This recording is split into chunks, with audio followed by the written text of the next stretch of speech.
Hey everybody, welcome to Goots' Wrestling Pod. I'm your host, Ray Goots, and when I'm back with Andrew Lee, and we're Yeah. back in 1995 with Survivor Series. How you doing, Andrew Lee? Yo, man, we just had a 2024 Survivor Series, and we also reviewed Survivor Series 1995. That's almost like a 30-year anniversary of Survivor Series.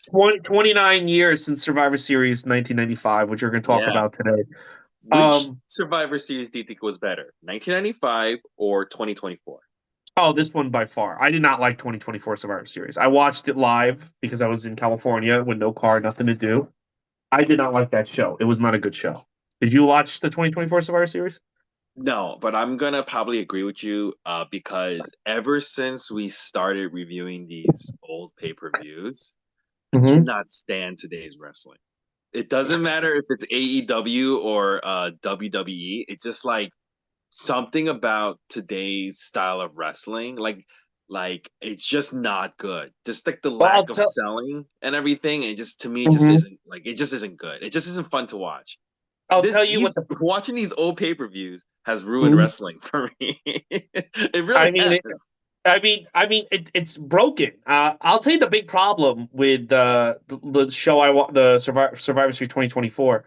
The War Games matches, the way they book them, Triple H and them, they don't encourage teamwork. There's no actual reason why, like the way those matches are wrestled and won. Your teammates could be anyone. Like Roman Reigns could have had Akira Tozawa and fucking I don't know Otis instead of CM Punk and Sami Zayn because they don't work together in the match at all. Half the time, everyone's laying there while two guys do moves. And Yeah. Hmm. that match was fun because of the stuff with CM Punk and Roman Reigns. Like seeing them Hmm. interact was fun, but that had nothing to do with the in ring quality. And the women's War Game match was atrocious. It was probably the worst women's match I've seen in WWE in years. It was Oh, everyone talking horrendous. about the chair shots heard round the It world. it was horrendous. It was really bad. The rest of the show was like all right, but like between the commercial breaks now, and there's only 5 matches, and every match is it's just what here's the thing that Triple H and Tony Khan don't know how to do that Vince McMahon knows how to do is pace a show. Neither one of them knows how to pace a show because every time I watch these shows, they're just not fun to watch anymore. The pay-per-views, they're not fun to watch. You might be suffering from the same thing I'm suffering from. Hmm. It's like if we weren't watching these old pay-per-views, I don't think we would hate the shows as much. But when you're watching these old pay-per-views on a weekly basis and you're seeing when you try to watch today's wrestling, just the quality of everything, the only part of the quality that hasn't gone down is like production quality. Like That went up. cameras That and went up. stuff. Yeah. Yeah, that's the only one that went up.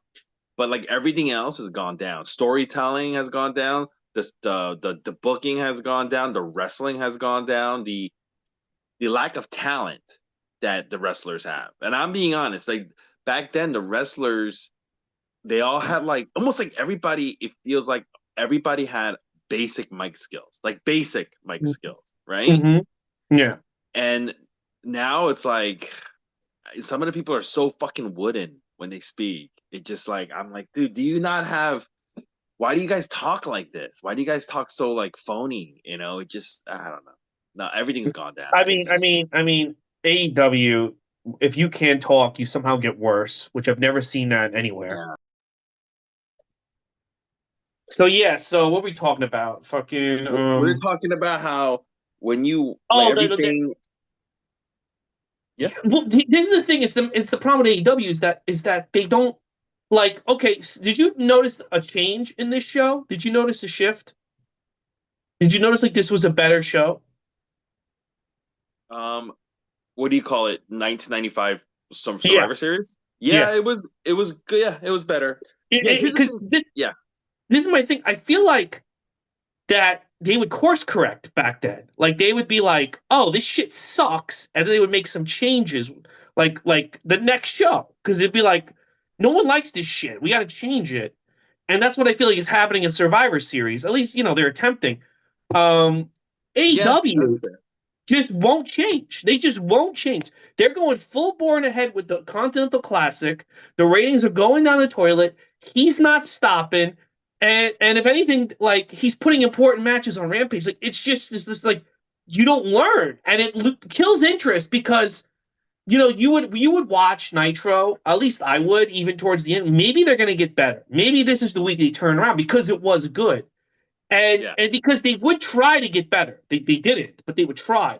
And now no one's even trying to get better. Even like WWE is just like, this is just the way it is. We're not gonna, I don't know. Yeah, and here's the thing too. When we say like, "Oh man, today, the wrestling today is not even as good as what we're watching on pay-per-view," we're watching the worst year, 1995, and it's Yeah. still somehow I find it more enjoyable than um than the freaking wrestling today. Well, you But missed Halloween um, Havoc '95, which was actually way worse than the two shows I watched that Survivor oh, Series 2024. well, I will say this. As you mentioned, Survivor Series 1995 was, even for a bad year, this was a good show. So I was like, yeah, this was good.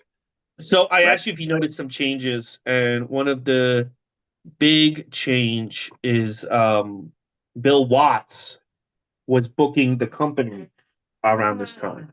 Oh, At least he was helping. And the thing about it is that um Vince McMahon is very, very good at taking people like Vince Russo and Bill Watts, who left to their own devices put unwatchable garbage on, and focusing on what they're good at and making the product better. This show, I've heard, this is the most Bill Watts influenced show. He only helps booking for 3 months. It's his idea, the wild card match and shit. But you can really notice the difference from this show to the other shows. yeah. Well, let's get right into it. Survivor Series 1995 teams of Federation superstars battle it out. Who's fit to survive?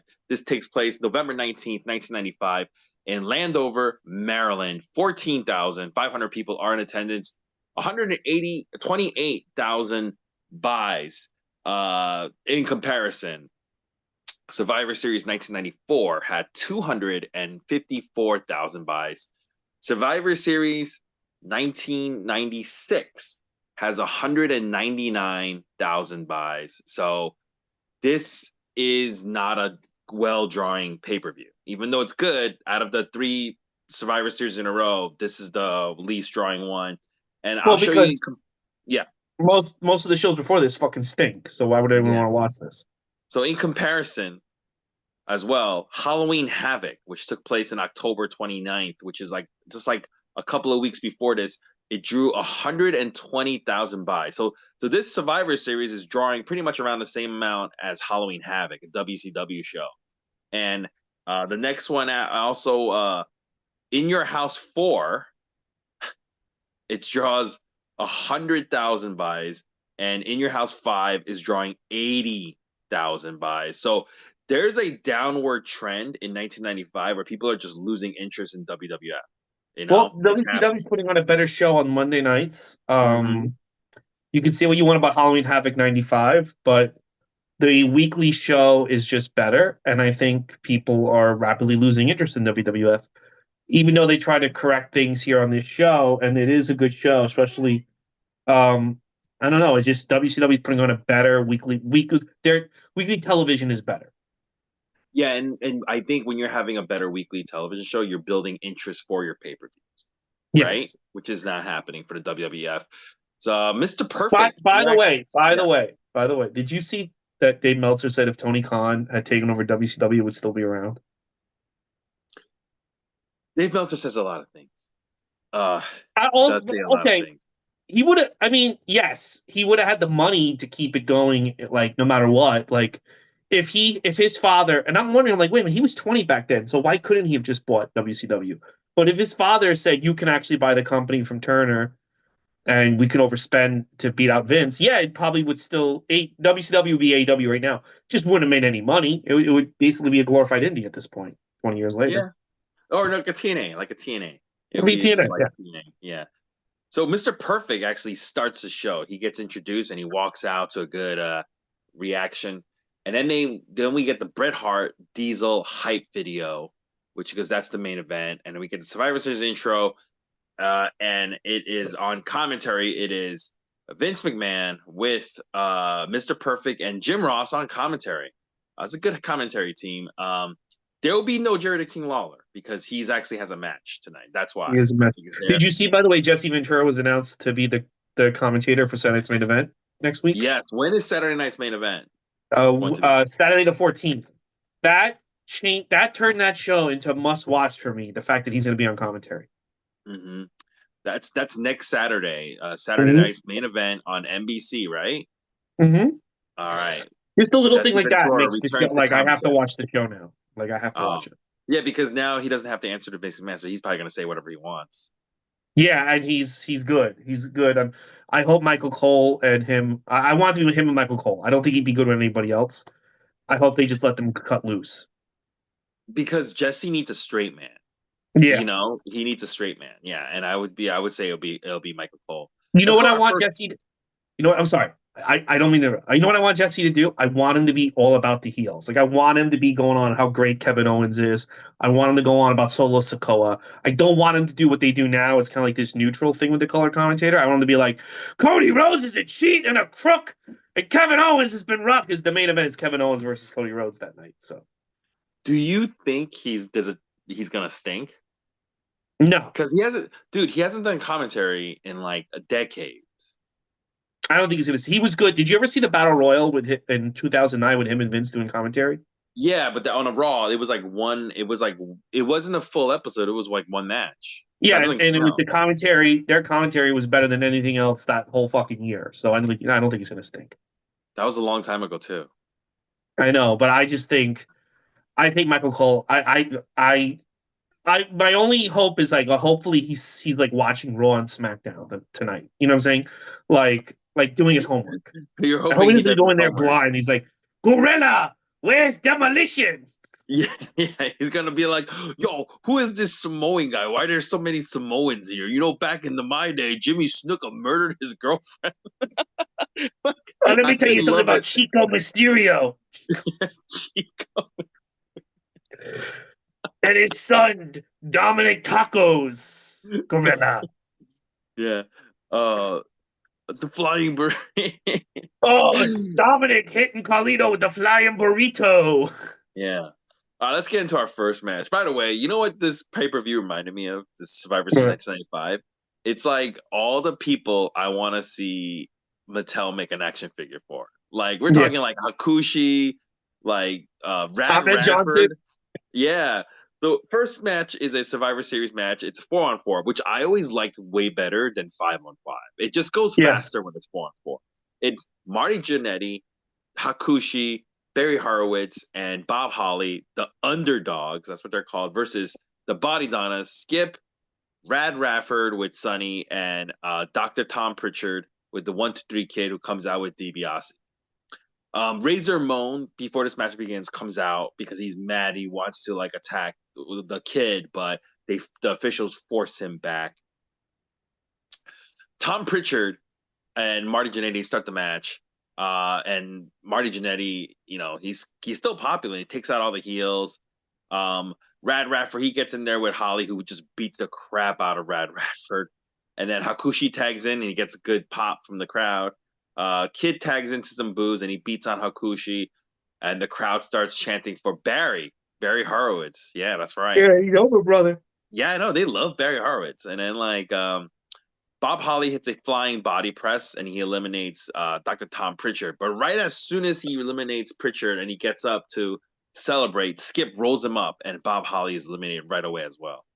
1-2-3 Kid and Hakushi, they get into it. There's a moment where they're just wrestling.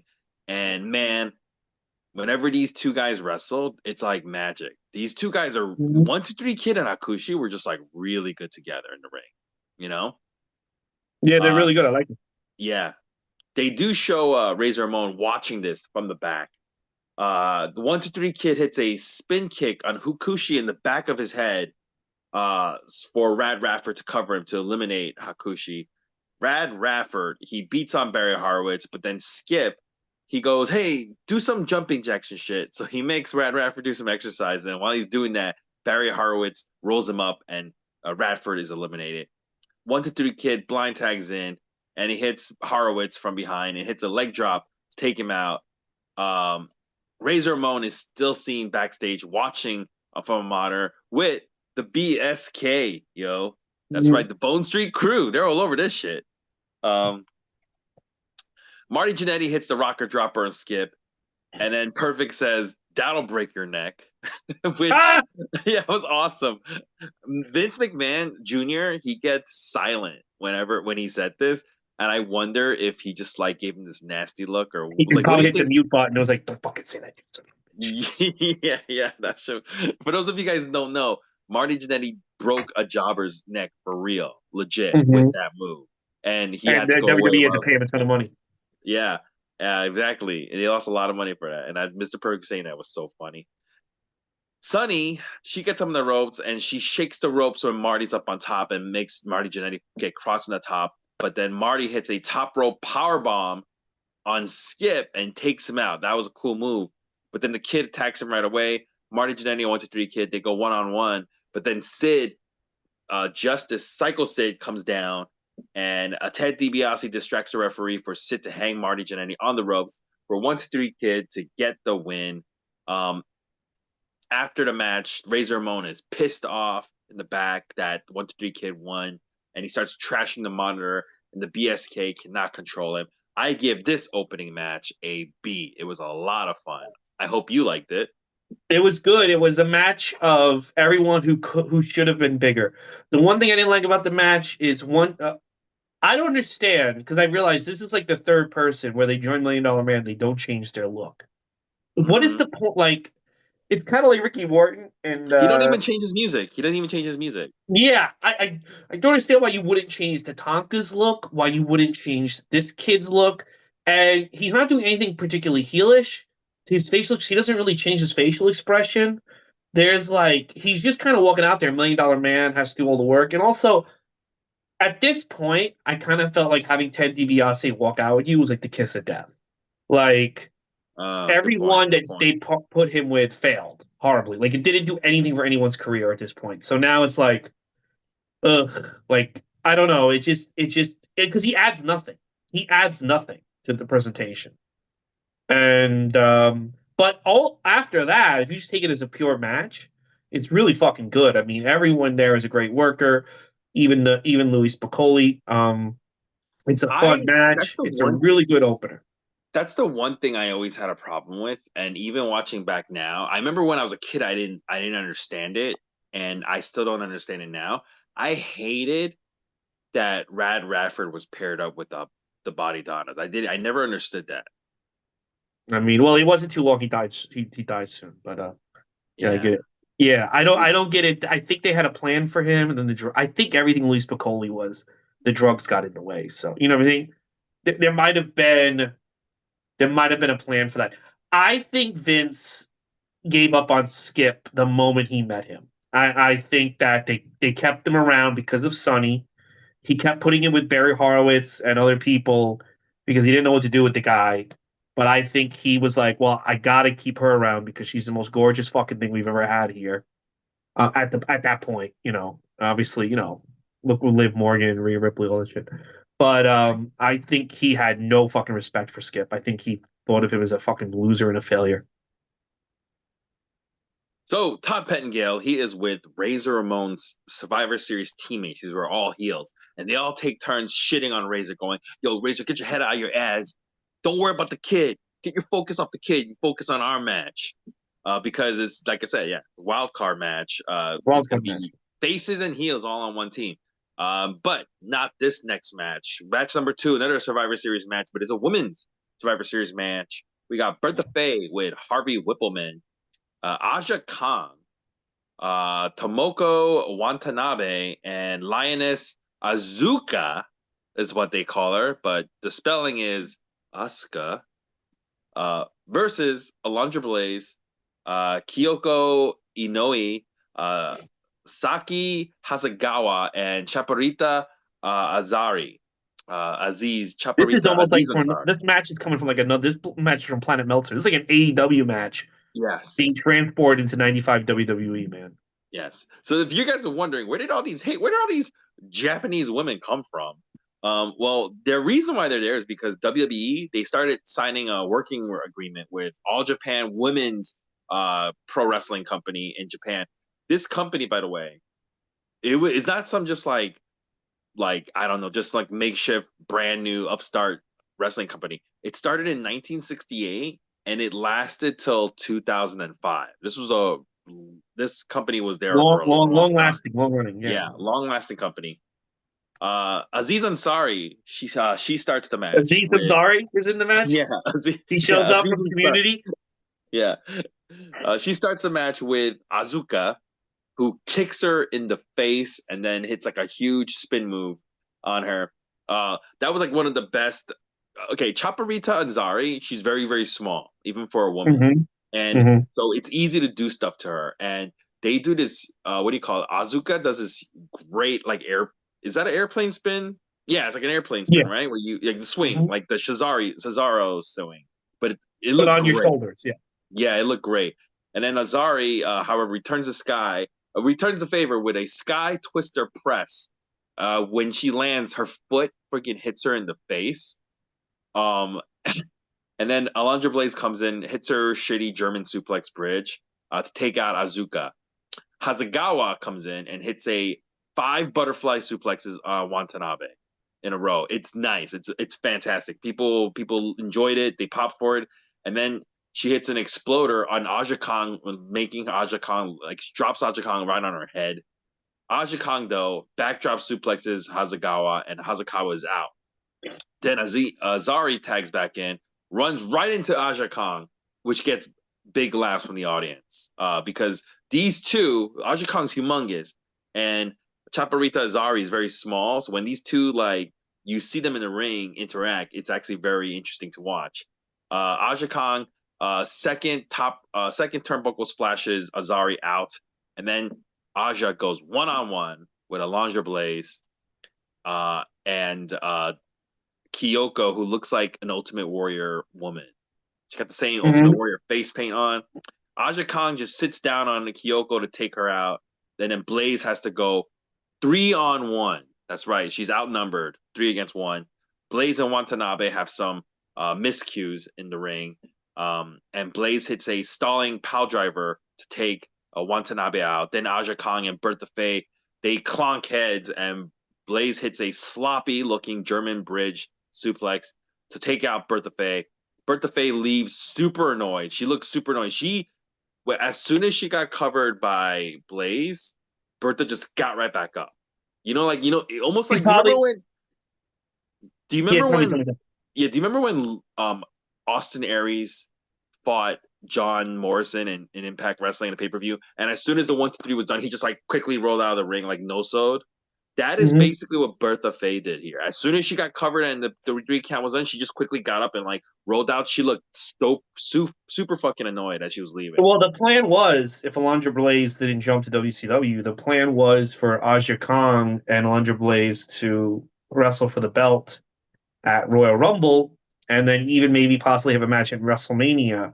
And they were going to go really, really, really hard with Aja Kong. And I think she realized, like, I'm not good. This woman's good. I'm not good. This woman is next level. I can't compete. But I'm also pissed that I'm going to lose my spot because I can't compete. Like, if they're going to bring in these type of women, I can't compete with them. I'm a fat. Yeah, I'm Bertha. not that Yeah, talented. and yeah, and she's built like a joke. I could see that. Yeah. Yeah.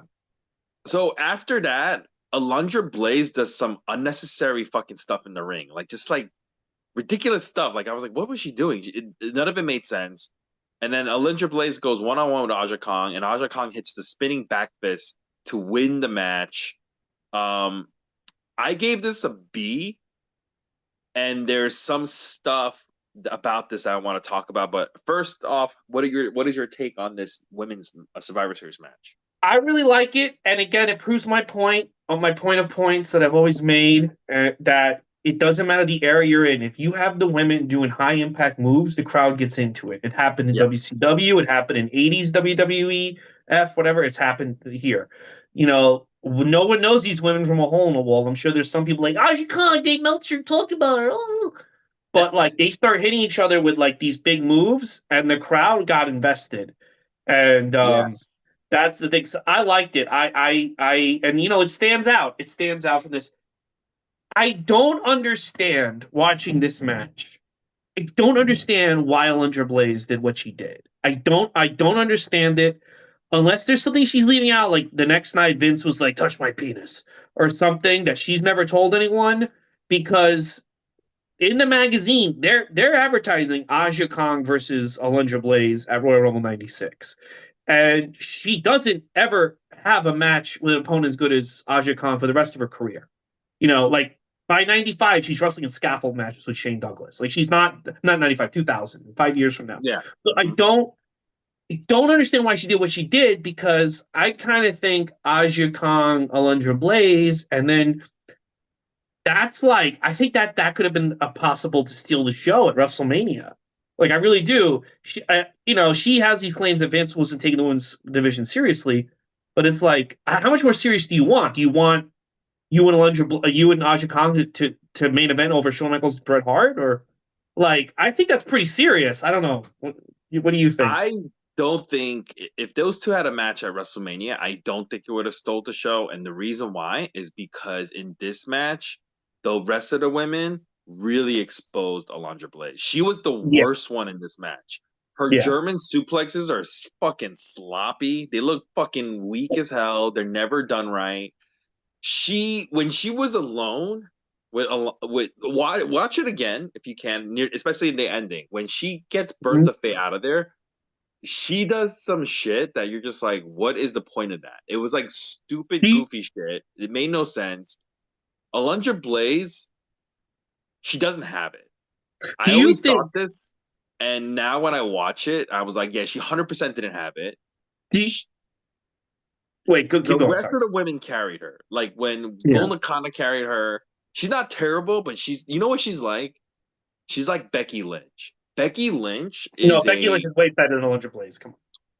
Becky Lynch is a little overrated too. Becky Lynch is a not her persona, not her speaking, not her Mhm. character. We're talking about wrestling ability in the ring.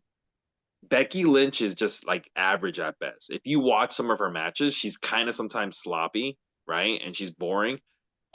She's not like Asuka in the ring. She's not like Well, Kairi Sane in the ring. She's not like well, Io Sky. I, She's not even like Sasha Banks. Sasha Banks is way better than I her. I think I think Becky Lynch had the best match at WrestleMania 2 years ago and the best match this year's WrestleMania. And I also think that her match with Tiffy Time last year at NXT No Mercy was also great. I mean, like she's had a ton of great matches. My favorite Okay, match in fair. 2018 was her versus Charlotte at the Okay, women's. fair. Okay, you're right. I will agree that yes, Becky Lynch is That's better better stats than a than lot of men. Yeah. yeah, it's better than Medusa, but Melandra Blaze, she just wasn't that good in the ring. Now, He, let me ask you a question. yeah. Didn't you say was it you who said that the women were chased out of WWF because the men were complaining that they were making them look bad? I mean, that's what she says, and that's the word. But like, Who said I, this? Alundra Blaze, she Okay. said Kevin Nash would complain that they were making them look. And Kevin Nash was a thing for her, and she turned them down apparently. But then I guess in WCW, I don't. This well, you know what I really think? I really think she knew the plan was they were going to use her to get over Aja Kong. They were going to make Aja Kong the main woman, and then I think Vince, I think he was going to do what he eventually did with the Diva Search. I'm going to train a woman to defeat Aja Khan and be my new woman. And she basically was like, no, I'm just going to like fucking shit on the title. And I almost feel like it was a selfish move. Like, I'm going to just nuke the division before that can happen because I don't want to put over, because you're right. Aja Khan is 100 times better than her. And but I also think Vince had his eye on making remember his plan in '85. In the boys section, there's Hogan toys, and the girls section, there's Wendy Richter toys. So he never gives up these plans. You know what I'm saying? And he Mm. eventually got there. So I think he thought, I'm gonna have Alundra Blaze. She's not it. I'm gonna have Aja Kong beat her, and I'm gonna find a woman to beat Aja Kong and get my Yeah, female because Aja girlfriend. Khan, she'll never be the face. She's just like the monster No, heel. but I'm gonna, and I think he probably thought I can probably, because that's what they had it. So SmackDown was originally supposed to be an all female show, right? Yes, yes, I remember And that they with were going to Ivory. train Ivory the was gonna be women. Yeah. They were going to train the women to wrestle. So I think Vince always said this, I'm just going to find a hot chick. Like they pulled it off with Tiffany Stratton. I'm going to find a hot chick and I'm going to train her and she'll be my female Hogan. And So, I don't know. That or cuz like you're being you've got a lot of time on pay-per-view. You have a good position in the card. I mean, as good as it's going to get at 95. So for you to do that on Nitro, either you were trying to deliberately sabotage everybody, or something happened you're not telling people about. And now the more we know about Vince, dude, I heard I had the Laps fan did a reading of that whole lawsuit. Some of that shit is fucking crazy, bro. Some of that shit is fucking now that we know more about Vince, how do we not? Maybe something weird happened between her and Vince, and that's why she did the title thing. I don't know, but something she's leaving something out because it doesn't make sense. The more I watch these shows in real time, the more it doesn't make sense why she did that on Nitro. yeah. Well, the reason why I asked you about that is because, yeah, the rumors that these women, not particularly Alundra Blaze, but the Japanese women, right, Hmm. that they Hmm. brought in, they were chased out because they were making them like the men look bad. Especially, they said this the last match that killed the division. This is the rumored match that killed the women's division. Is Chaparita Asari, the small lady, versus Aja Hmm. Kong on Monday Night Raw in December 11th, 1995. You can actually see it on YouTube. It's like Or a on squash. Peacock. It's a squash match, but it's like a brutal squash match, I've right? seen it, and it's miles above everything the guys are doing back then. Yes, it's two women that the crowd doesn't care about, but when they wrestle, the crowd gets into it. And even though it's short and it's a squash match, and supposedly that's the rumored match that killed the women's division, as that was the last one. They were like, we can't do Well, I it. think I think I think Vince realized back then he didn't want these like the Japanese hard hitting women's style. He wanted instead Barbie dolls, which is what he gets with Sunny and Sable. Yes. Hmm. Um, but yeah, no, Bruce. It's so funny because Bruce Pritchard he did an episode on this pay per view. He goes, nobody cared about Aja Kong and nobody cared about. And then it's like, bro, if you watch the show, it's like yeah, they do. You put them in the ring and they Mm. get people to care. That's they're Yes. talented. And Hmm. it's just, but that just wasn't what I kind of think. I kind of think Aja Kong would have become by force the face of the women's division, just because she's so talented. So if you have her on TV every week and she's this talented, I could see like a lot of fans like her almost becoming like a female Austin. You know what I'm saying? So, and I don't think they wanted that. Who she reminded me of? She reminded me of like a female Vader, like Yeah. hardcore. I was like, Oh wow, yeah. she's Yeah. like Yeah. Vader, like undeniable, like force. Like you want Hmm. to see somebody try to tackle Vader. You want to see someone try to tackle Aja Khan. You know, And she's still a legend. She's still a legend in this still a business. legend, still around to this day. I believe So Aja Khan wrestled on like the first All In, right? Or did she not? no, she was on a few dynamites when it Yeah, she started. was. That's right. Um, Anyways, we go. We're gonna go from the high of the show to some of the worst shit on the show. Okay, starting with Todd Pettengill hanging out with Bill Clinton. Ugh. no.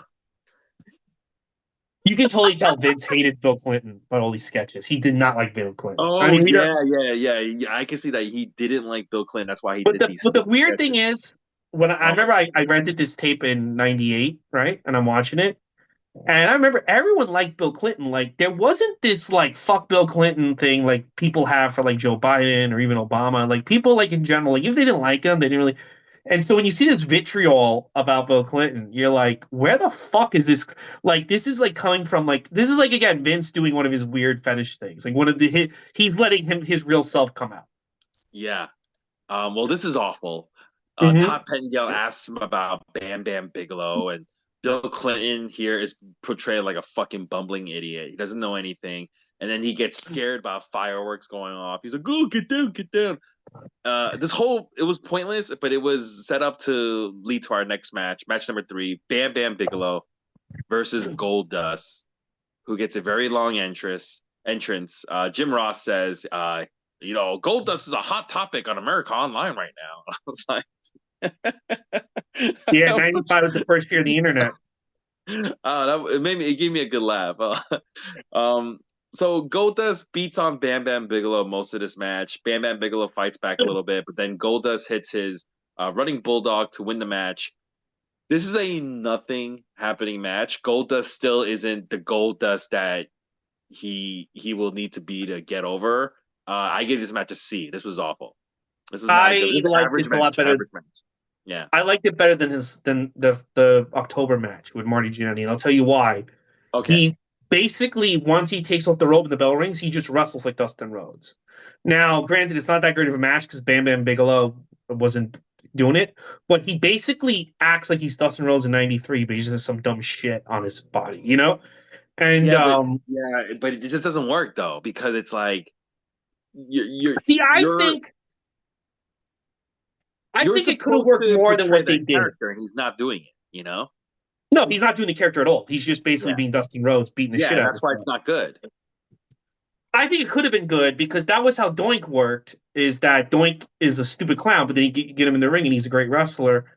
Because the way they go with Goldust eventually, where he's like this hyper gay guy who's like running away from everybody, and it's like we've seen what Dustin can do in WCW. I would have preferred it if outside the ring he's doing all these weird like homoerotic mind games with everybody, but then you get him in the ring and he wrestles like Dustin Rhodes in WCW.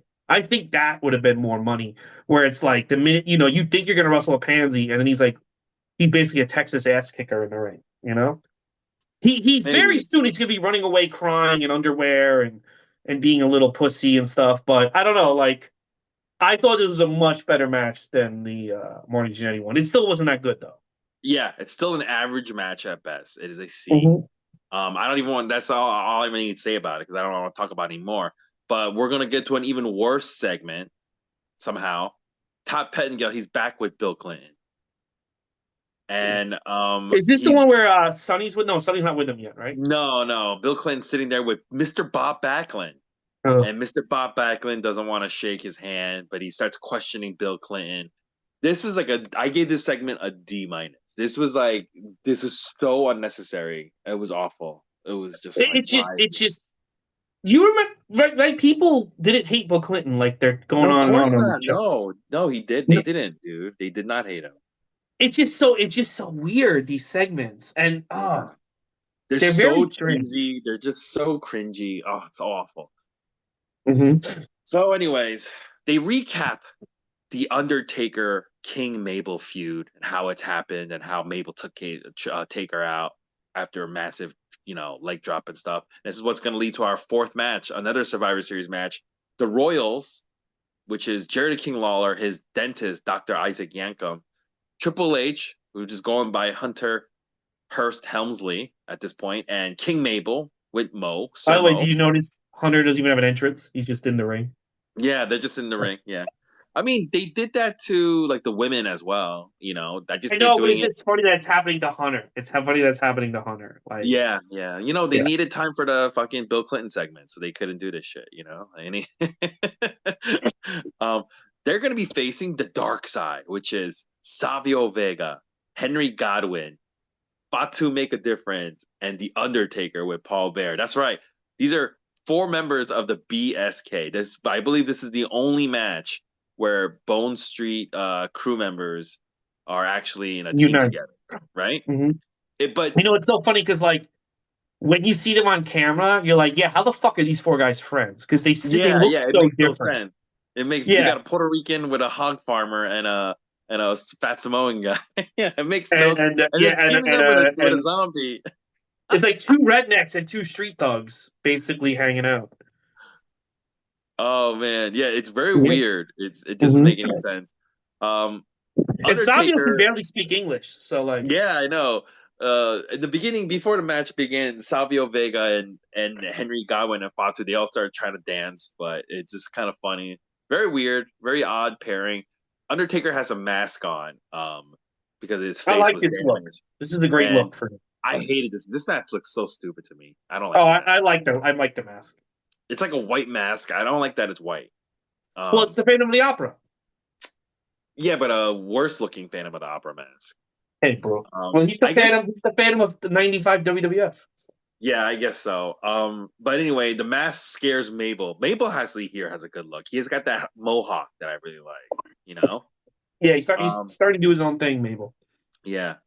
Fatu and Triple H they start the match.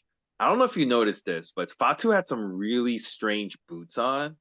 I don't think they were his boots. I think he forgot them or something, and he's wearing like somebody else's boots. They got like I tassels and think shit all over. he looks so weird with boots on. I think it was a rib on him when he started wearing boots. I don't think he wanted to wear boots. And like so I almost feel like they would go out of their way to get him shitty boots to wear. Yeah, probably. Hmm. Fatu's typical Fatu. He does a lot of his breakdance fighting for a little bit. Then Isaac Yankem and Triple H they start beating on Godwin, who eventually fights off Triple H, Hunter that is. Mabel tosses around Savio Vega, who gets beat on by everybody. Then Jerry King Lawler hits a power driver on Vega, who no sells the power driver, gets right back up and just tags Undertaker in. Nobody wants to tag in for Jerry King Lawler, so King has to just take a tombstone from Undertaker, and Jerry King Lawler is out first. And then, right as soon as that happens, Isaac Yankem comes in and Taker tombstones him as well and takes him out as well. Then Triple H goes, I don't want to deal with any of this stuff. And he tries to leave, but then Godwin stops him and then forces him back onto the apron. And Undertaker choke slams him from the apron to the ring in a huge choke slam, take Triple H out. Then Mabel runs away. He goes, I don't want to deal with this. And he runs away, leaving Sir Mo alone in the ring, surrounded by BSK. And the Undertaker choke slams him to win the match. Nobody on his team got eliminated. It's a sweep. I gave this a B. What did you think? Yeah, I like the ending. I wish it happened sooner. I like Undertaker just taking out everybody. I especially love it happening to Triple H. This match has been buried. So a couple years ago, the WWE Network did a special, all the Triple H Undertaker televised matches. This one wasn't on there. this this one didn't make the cut, brother. You don't want I know Triple H like still stews about this. I can't believe I just got beat with one choke slammer. I can't believe they did this to me. I mean, that was a huge choke slam, though.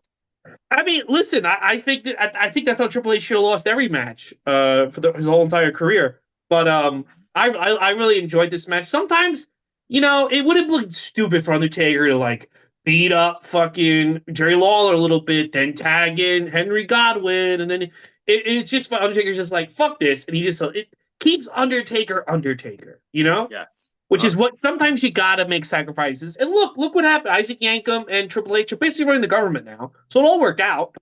Yeah. This wasn't. It's just an entertaining match, you know. Yeah, yeah.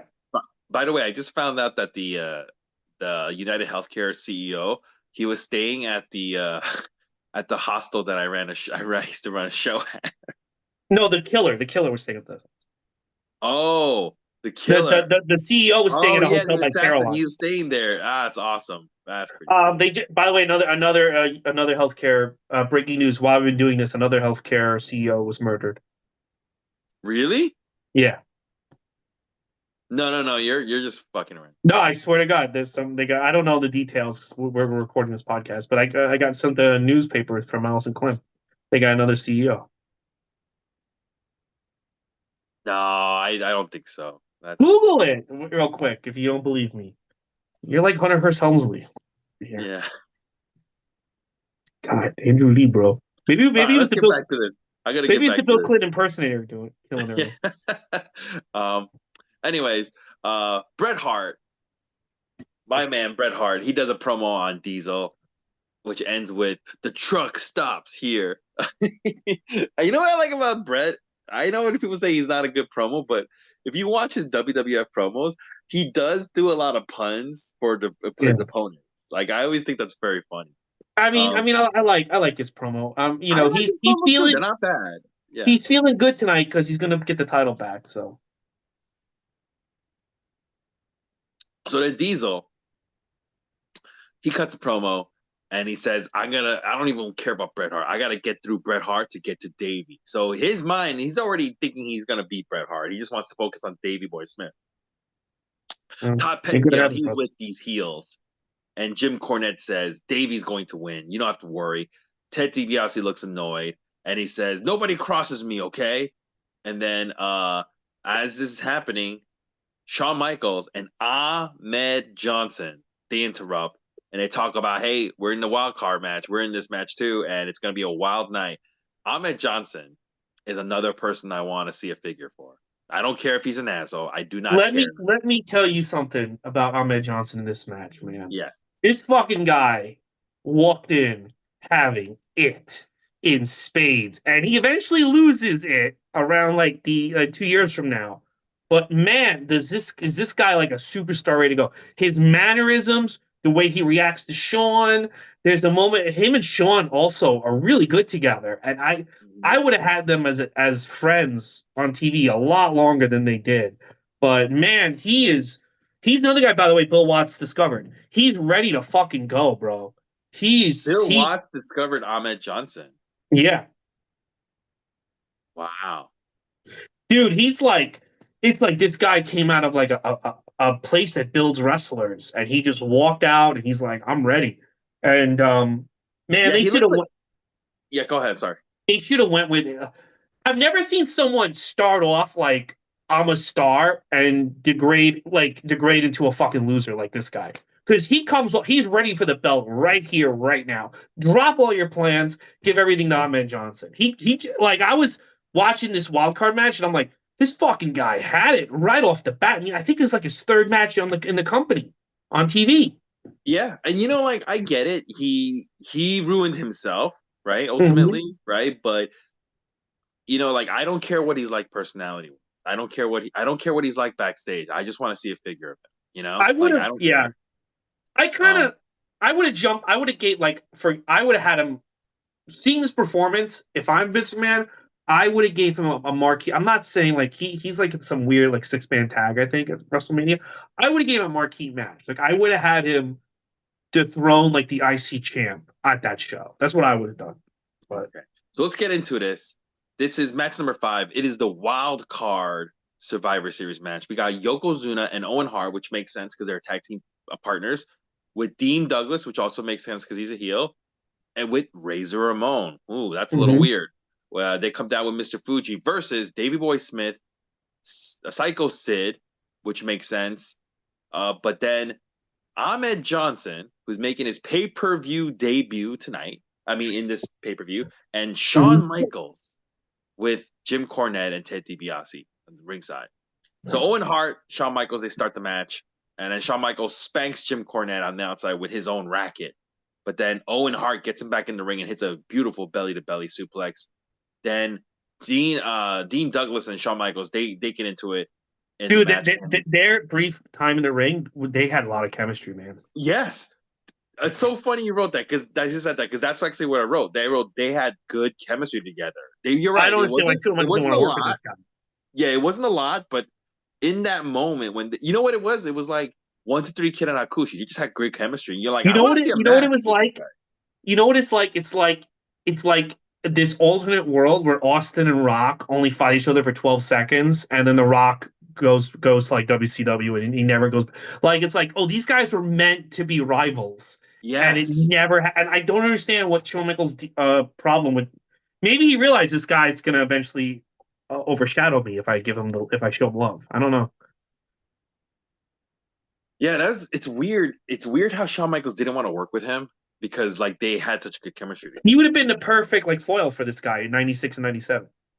Yeah, but I guess Shawn Michaels just didn't see him on that same level or something. I guess I have no He idea. well, he was wrong, and that's why Yeah, the I think company he almost was went out wrong. of I business. think Shawn Michaels was wrong. They could have had some good. You know what it is? I think Shawn Michaels was like, I'm sick and tired of fucking around down here. I want to be in the main event. And But he he probably sees Dean Dean could Douglas have been fucking like around the main.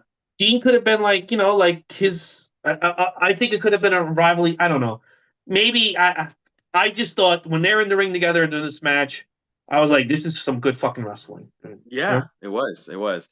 So Ahmed Johnson comes in and he takes on Owen Hart, takes on Dean Douglas, but he can't. He tries to slam Yokozuna, he can't, and they just starts getting beat on. Then Razor Ramon gets in there with Dean Douglas, and they get into a little bit, and then Razor punches Dean in the face for Shawn Michaels to roll him up, and Dean Douglas is the first one eliminated. Owen and Davey, they face off, and they're brothers-in-law, and they're both heels, so they're both kind of hesitant. It's an interesting matchup, but you know Mhm. what? They start tangling, they start getting into it, and then Shawn Michaels and Razor Ramon they face off, and they're kind of hesitant too because they're both good guys, but they're on opposite sides and they got to do this. And right when they first start doing the contact, camera cuts to a big wide arena shot, so you missed all their initial contact, which was like the dumbest fucking thing ever. I was like, why did they cut to this wide shot? Like, I don't know why they did this, like not a wide shot, arena shot. It was stupid. Big mistake. Big mistake. Yeah. Razor Ramon hits the Razor's Edge on Shawn Michaels, but Ahmed Johnson makes the save. They both go down, and Mr. Perfect says, "Oh, he slipped on a greasy spot from his hair drip." I thought that was kind of funny. Um, Psycho Sid is in there. He gets in there and he starts beating on Razor Ramon, and then Yokozuna tries to save, which amuses Jim Ross. He was like, "Oh, look at that, Yokozuna coming in to save your Razor Ramon. Who would have thought you had ever seen that?" Which, yeah, just true. That was very interesting. Mhm. It's like this is like one of the rare instances you're going to see stuff like that. Psycho Sid, he wants Shawn Michaels to sweet chin music Razor Ramon, and when he goes for it, Razor Ramon ducks, and Shawn Michaels ends up kicking Sid in the face instead. Shawn Michaels is like, "Oh well, that is what it is," and Razor Ramon covers him, and then Davey tries to make the save for Sid, but then Razor moves out of the way, so Davey hits Sid instead. Then so Sid basically takes two accidental hits from his own teammates, and Razor Ramon is able to pin and take out Sid. I thought was a very fun spot. I think the crowd liked it too. It was very Yeah. funny. Davy Boy Smith, he starts beating on Razor Ramon, and Sid is annoyed that that's how he got eliminated. So he power bombs Shawn Michaels, his own teammate, before he leaves. Shawn Michaels then starts getting beat on by Yokozuna, and Mr. Perfect says, "Oh, it's like he's like, hey, welcome back to Syracuse," which I thought was man, this Mr. Perfect is just like, he's just like, man, he's fucking hilarious. They should have put him on commentary way more. He was so good, Mr. Perfect. He winds up being on every week in '96. Mr. Perfect is basically like just fucking with the boys the entire show. Like he's Yeah, like, yeah, he doesn't care. He don't give a fuck. Yeah. yeah. Um, Ahmed Johnson, he does his finisher, which is a Tiger Bomb, which will get a name later on, but right now it doesn't. It's just called the Tiger Bomb. Hits a Tiger Bomb on Owen Hart and takes Owen Hart out. Razor Ramon gets on top. Um, so Razor Ramon, he's in there with Ahmed Johnson, but Razor Ramon, he gets up on the second turnbuckle, and he's supposed to like nail Ahmed Johnson, but Ahmed Johnson just like staggers away, so Razor Mhm. has to come back down from the turnbuckles, and he has to like attack Ahmed, which I thought was kind of funny. He gets into it, Shawn Michaels as well. Um, by the way, when that happens, you can hear Mr. Perfect kind of chuckle on commentary because Mhm. it's funny if you watch it. Like Razor's up there and he's like poised, but then like Ahmed like goes away, so he has to just come back down. It's pretty funny. Anyways, uh, Razor Ramon, he hits a Razor's Edge on Ahmed Johnson who's posing on the buckles, but Davy Boy blind tags in, and then DiBiase, 1-2-3 Kid, and Psycho Sid, they all come down, and the 1-2-3 Kid distracts Razor Ramon for Davy Boy Smith to hit the power slam on Razor Ramon and takes him out. Yokozuna is alone now, 3-1. So Yokozuna, he leg drops Shawn Michaels, and then he goes for a bonsai drop, but Shawn Michaels moves out of the way. He tags in Ahmed Johnson. Ahmed Johnson hits a very weak looking slam on Yokozuna, and then Davy Boy Smith, he breaks up the pin. So, which is like he's on the same team. Why would he do that? So Shawn Michaels and Ahmed Johnson just takes him out. Then Shawn Michaels sweet chin music's Yokozuna, and then Ahmed Johnson hits a big splash on Yokozuna to win. After this match, Davy Boy Smith and Jim Cornette, they celebrate like idiots in the ring, which annoys Ahmed Johnson and Shawn Michaels because like this guy just trying to cost us the win with this fucking Mhm. asshole. Very entertaining. I gave this match a B plus. I liked it a lot. This is, I think, up until this point, this is the best Survivor Series match, 4-on-4 match that I've seen throughout the entire of WWE history up to this point. We haven't rewatched.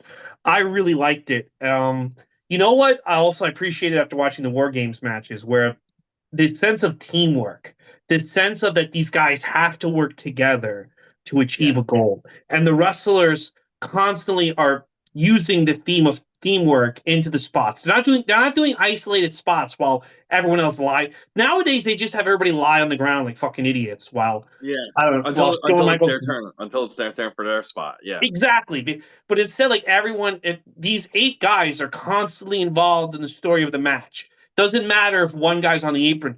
He's playing a factor in whether or not the team's going to win or lose. I'm shocked they never went back to this because this was a really good match. The other thing, though, if they ever did go back to this, there needs to be stakes. There needs to be a reason. Or, like, for example, this year, if you had like CM Punk's Solo Sokoa, Kevin Owens, and like Jacob Fatu team up, right? Let's say that's one of the teams, right? Yeah. I'm There listening. has to be a reason. There has to be a goal why these four guys are teaming up. Yeah, like you put two wild card Survivor Series matches, right? Mm-hmm. Two teams. I'm sorry, two Mm-hmm. teams in a wild card match, 4-on-4, naked 4-on-4. Don't do 5-on-5. And the winning team should be like they all get like title shots, at Or they something. get the last. If the winning people get the last spots in the Rumble. So Yes, the last 27. four spots. Yeah, I Yeah. agree with you. I really enjoyed this wild card idea for the Survivor Series, and I am surprised they never went back to this again. They never. It's I mean, crazy. I mean, you could kind of say the brand supremacy matches like wild card matches because they'd have face and heels team up, like the Raw for Raw Yeah, versus. I guess you're But right. like, Yeah, but like, it wasn't advertised as a wild card match, and here it was like they're working together, but they're also not. Like when Shawn Michaels super kicks Sid, he's like, I don't really give a shit. Like that was fun. There's just a lot of elements like Razor Ramon and Dean Douglas forced to work together. There's a lot of fun ideas here, and I'd like to see it come back. But more so than War Games. I'm kind of done with the War Games now. yeah. With War WWE. Games is stupid. Yeah, I don't like it, but yeah, definitely would love to see another wild card kind of stakes match. I think not every. By the way, not every Survivor Series match has to be like that. There should just be like one. You know? Well, they should try it next year because it will be the 30th anniversary of the only wild card match they ever did. They should Yeah, they try should it do it. next year and see how it goes. Yeah. So after that exciting, fun match, of course they have to ruin it by going back to Todd Pettengill and Bill Clinton, who is now joined by Sonny. This is when I Sonny's realized they've had no respect for Skip.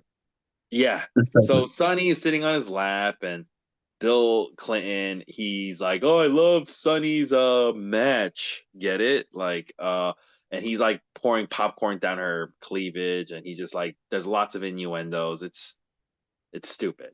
Um Yeah, it's dude, so dude. it's But my degrading. thing It's is, embarrassing to watch. with this is that he could have just had a because Sunny's character at this point before this sketch is she's like this fitness instructor Yes. who is it's implied that she Skip's girlfriend, right? And in real Yeah, life, they're and boyfriend and she's not girlfriend. sexualized like this. No, and that he put her in this sketch, and the character of Sunny is acting very interested in Bill Clinton, and they talk about her tits. Is that he already? That shows me he already has no respect for Skip, and he cannot wait to get her away from Skip. Like Chris Candido, Yeah. like it was like you just you. It was really it was kind of funny. It's like man, when Yeah. he doesn't respect you, he really goes out of his way to humiliate you. Yes. So Bret Hart and Diesel, they do a recap of their history, their problems between these two guys. And we also get an analysis from the commentators. During this, by the way, you can actually see during the commentators' analysis, you can 100% see Jim Ross's Bell palsy. He's definitely got it. Yeah. It's And it's it's, it's a sneak preview. yeah. So I was looking into this. He was actually first diagnosed with this in January 1994. So he just like his face is like I can see if you watch this. Let me know if I need to think I'm wrong.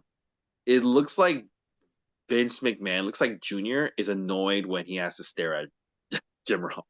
Yeah, I don't think he secretly likes Jim Ross. Yeah, I don't think he likes looking at his half his face now. I don't think he likes it. Like he tries his best not to look at Jim Ross when Jim Ross is talking, and when he does have to look at him, he looks like, oh God, I don't want to stare at your ugly face. Like I can see it. It looks what it looks like. Let's go to our final match, the main event. It's a no disqualification WWF title match. We got Bret Hart versus the champion Diesel. There's no disqualification, so Diesel starts by just ripping a turnbuckle off, and Bret's like, "Oh, I'm gonna do that too," and he rips a turnbuckle off as well. And then Diesel starts beating up on Bret on the outside, throwing him into the steps, and then he picks up a chair and uses a chair on Bret. Then Diesel goes for the power bomb, the jackknife, but Bret Hart fights back by biting Diesel a bunch of times, and then starts working on Diesel's left leg. Bret gets knocked into the exposed turnbuckle, but Bret still has the wherewithal to start working Diesel's leg around the ring post. Bret ties a cable around Diesel's leg, and then it's his turn to get a chair. But Diesel tries to fight off Bret from using the chair, but it's too late. Bret does use a chair on Diesel a bunch. Diesel, however, still powers back on a bad leg that he is selling, which is great. And he sidewalk slams Bret Hart. He snake eyes Bret Hart, but Bret is able to ram Diesel's head into the exposed buckle, and he starts doing some of his moves of doom. Um, and then he sends Diesel outside, but when he tries to do the plancha, Diesel moves out of the way, and Bret kind of splatters on the floor. Diesel's in the ring, and Bret, like groggy from the missed plancha, starts making his way to the ring. He gets around to the side. He gets up on the apron when Diesel just shoves Bret off the apron, and Bret goes flying into the Spanish announce table, The first smashing through Spanish it. announce table bump in WWF. Yes, yes, it is the first Spanish announce table smashing spot. When it happens, the crowd is like, "Holy crap!" You see people like Yeah. rush ringside to see what Mm-hmm. happened. Mm-hmm. One of the Spanish announcers, Carlos Cabrera, he goes down when this happens. I thought he was just taking a bump.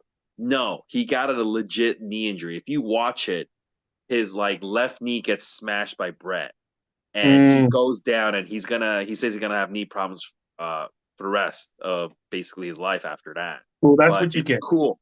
Yeah, it's definitely it's the first Spanish announced table spot. Also, that Bret, table looks like a table they shouldn't have probably done that bump with. Did you see the table? yeah, it's not a It's press board not. table. Yeah, Yeah, like yeah. they changed that table right away when they started doing this every month. Yeah. So Bret Yeah. Hart, first one to do a ladder match in WBF, first one to do a Spanish announce table spot in WBF. It's a great spot. The crowd's into the match, but when that happens, the crowd gets molten, and you Yeah. can see kids like run and they look worried for him. Like Yeah, that was because up until this point, they've never seen that. And it yes, it was looks like dope. it wasn't planned. It looks like it wasn't planned, you know? Hmm. Diesel tries to powerbomb Bret Hart back in the ring, but Bret is out of it. You know, he just went through a table. This Yeah, is back when going through a table meant something. He's like yeah. out Back of at it. AEW, the guy would get right back up. You Yeah. know. So Diesel is like, ugh, he's sympathetic, and he's like, man, look at this guy. Like he's out of it. And that little moment of hesitation was all it needed because Bret was acting the whole time, and he cradles Diesel for the win. As soon as he wins, Diesel is pissed off that he got fooled like this. He shoves the referees out of the way, and he power bombs Bret twice, and he walks away. Even though Bret's the winner, Bret is just laid out on in the ring. B plus. This isn't their best encounter, I think, but it's whenever Bret Hart and Diesel were in the ring, they never had a bad match. This was good No, too. they did. B Royal Rumble plus. '95. So. Oh, okay. So this was good. I liked it. What did you think? This was fantastic. Diesel. I don't think Kevin Nash ever gives Bret Hart the credit that Bret Hart is his best opponent.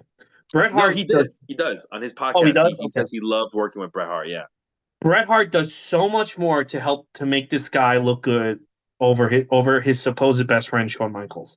Um, Bret Hart like really makes this guy look like a badass. I love the psychology of this match. It was great. I mean, it renewed Diesel. I mean, this guy was running on fumes, literally.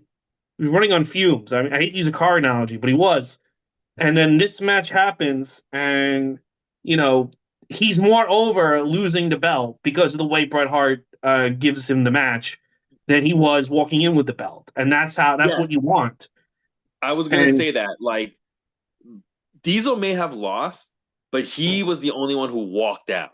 You yeah, know, and he looked like Brett was just laid out in the ring. Even though Diesel lost, he looked more badass than Bret Hart did. You know, look, which is Bret had amazing. a Bret Hart outsmarted him because he is the excellence of execution, but Diesel is the monster. And we've as viewers in '95, we've forgotten this man is a monster, and now they reminded us like, oh, this guy could murder you, and Yes, it's if great. he It's wanted great. to. Yes. Uh huh. It's a great finish, and it starts us up on the road to WrestleMania 12. I really enjoyed this show. I thought it was a return to form for WWF in '95. And we'll see if they can maintain them. I mean, they don't maintain the momentum. WCW destroys them. But, it's an enjoyable show. It's a very enjoyable Survivor Series. Much more fun than 2024. So, I agree. Hmm. all right. So let's review the next 4 weeks. Next week is World War III '95, which is Yes. a battle royal, 60-man, three-ring battle royal for the WCW title. Then in 2 weeks, it's In Your House 5 with Bret Hart versus British Bulldog. Then in 3 weeks, it's Starcade '95 with New Japan versus WCW. Then in 4 weeks, it's the Royal Rumble '96. We're out of '95. Andrew Lee, bro. In only a few weeks, and that main event is Undertaker versus Bret Hart. What are you interested in? Oh, I'll tell you, I'm interested in a couple of these things, but I'll tell you what I'm not interested in. In Your House. I'm fucking done with In Your House. No, no, It's I heard that Bret Hart says the British Bulldog match there is better than SummerSlam '92. okay, but I'm just done with the In Your House pay-per-views. They suck so bad, some of them. They Right. do, they do, but I'm looking forward to that match. I've been wanting to watch it Oh, for a okay. long time. Yeah, I am interested in the New Japan shit though. That's gonna Yeah. happen. The WCW. What about you, man? What are you looking forward to the most? I'm interested in Your House 5. That's the only one. I don't remember Starcade '95 being good. I think the World War III was a pathetic attempt to do their version of the Royal Rumble. Um, and the Royal Rumble '96, I don't remember that being a good show, but maybe I'm misremembering. But all I hear about from the real fucking sickos, the Tony Khans of the world, all say In Your House 5 is a better Bret Hart match than SummerSlam '92. So we're gonna find out for ourselves. Yeah. All right, guys, that's the show. Thanks for listening. We'll be back next week with World War III. World War III is going to happen for real this year as soon as Trump takes over the presidency. So this will be a nice preview. So we'll see you then for World War III. Thank you, Andrew Libro.